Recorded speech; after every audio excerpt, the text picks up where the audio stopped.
يا الله يا الله يا ذا الجلال والإكرام، يا من خلق فسوى وقدر فهدى وأخرج المرعى.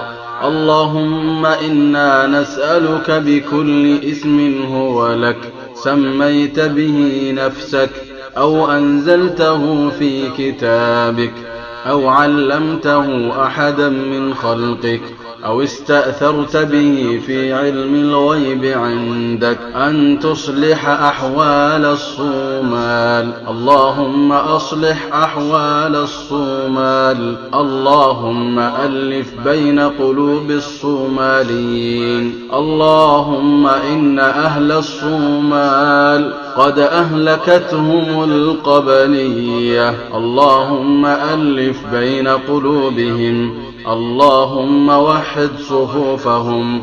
اللهم اجمع كلمتهم على الحق يا ذا الجلال والإكرام. اللهم وفق أهل الصومال لتحكيم كتابك المنزل يا ذا الجلال والإكرام.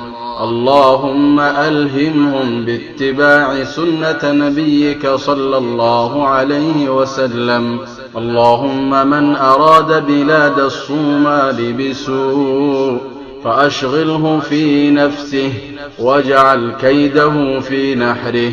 اللهم من أرادنا وأراد ديننا بسوء فأشغله في نفسه واجعل كيده في نحره. اللهم من كادنا فكده ومن مكر بنا فامكر به. اللهم أرنا فيه يوما أسودا.